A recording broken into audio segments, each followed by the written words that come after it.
O presidente da Vale, Fábio Schvartsman, prestou esclarecimentos sobre o rompimento da barragem em Brumadinho em audiência pública na Câmara dos Deputados. Durante a realização de um minuto de silêncio em homenagem às vítimas da tragédia, ele foi o único a não se levantar. O presidente da companhia, aliás, fez declarações polêmicas durante o depoimento. Quem traz mais informações pra gente a respeito é a repórter Vitória Abel. Mais de 300 quilômetros de rio já foram contaminados pelos rejeitos do rompimento da barragem de Mina do Feijão, em Brumadinho. Após uma expedição de 10 dias no Paraopeba, a Fundação SOS Mata Atlântica afirma que os níveis de resíduos sólidos na água do rio estão 3 vezes acima do permitido pela legislação e dificilmente a contaminação do leito será revertida. A análise da qualidade da água foi feita em 22 pontos diferentes.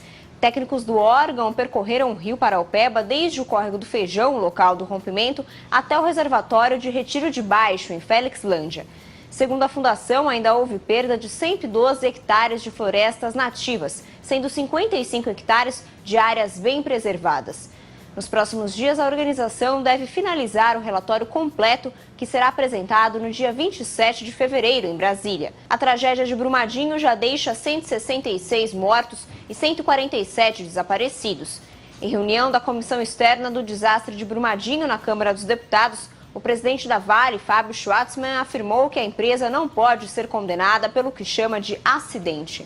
E é uma joia brasileira que não pode ser condenada por um acidente que aconteceu numa das suas barragens, por maior que tenha sido a sua tragédia. Questionado sobre o motivo da parte administrativa da empresa ser construída logo abaixo da barragem, Schvartsman declara que as decisões sobre locais de construção dos refeitórios não passam pela diretoria da empresa.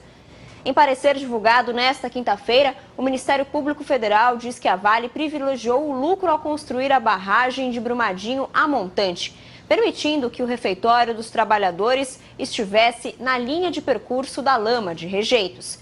Em relatório, o subprocurador-geral da República, João Pedro Melo Filho, defende que a tragédia não se deu apenas pela negligência dos técnicos em atestar a segurança da barragem nos laudos, mas pela própria decisão da empresa de construir o empreendimento em um local inadequado, estando acima de todos. Cabe agora ao Ministério Público de Minas Gerais utilizar ou não o parecer. Nessa quarta-feira, parente das vítimas, empregados e terceirizados da Vale, que foram atingidos pelo rompimento, rejeitaram em assembleia a proposta de indenização feita pela empresa. Segundo depoimentos de alguns presentes, o clima de indignação ainda prevalece e o objetivo das famílias neste momento é encontrar os corpos dos parentes. A segunda audiência para definir medidas emergenciais a serem tomadas pela Vale para as vítimas e outros atingidos da tragédia, como os desabrigados, terminou sem acordo nesta quinta-feira. A reunião contou com representantes da empresa, do Ministério Público, da Defensoria Pública e de comunidades afetadas. Entre os pontos que impediram o acordo está a duração do pagamento a ser feito aos atingidos. Olha, é lamentável, né?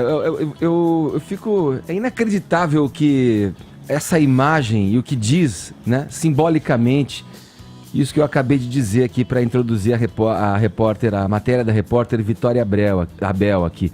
1 minuto de silêncio no respeito, tantas vítimas, tragédia de uma proporção como foi a de Brumadinho, e o presidente não se levanta. É muito simbólico isso, né, Caio? Não, sim, péssima atitude e escolha muito infeliz de palavras quando ele fala que a Vale não pode ser condenada, especialmente considerando a acepção jurídica do termo, né? Afinal, sucesso econômico não pode ser um excludente de ilicitude, não exime ninguém de responsabilidade, especialmente se tratando aí de ações ou omissões corporativas que resultaram na morte de mais de 300 pessoas. Um grande crime-tragédia, por assim dizer, né? Aqui eu vou abrir aspas para o presidente Fábio Schvartsman mais uma vez. A Vale humildemente reconhece que seja lá o que vinha fazendo não funcionou, pois uma barragem caiu. Isso não é reconhecer com humildade, isso é atestar uma obviedade.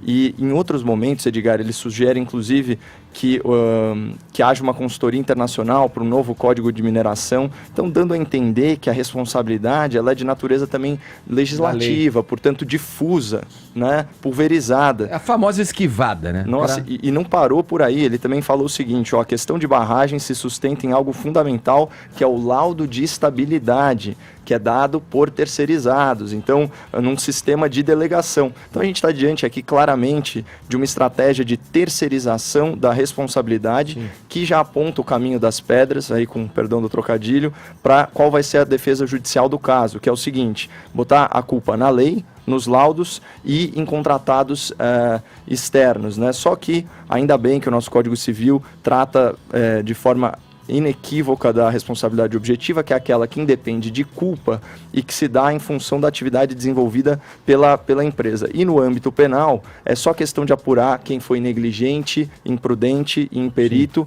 para responsabilizar de forma culposa ou até de forma dolosa pelo dolo eventual.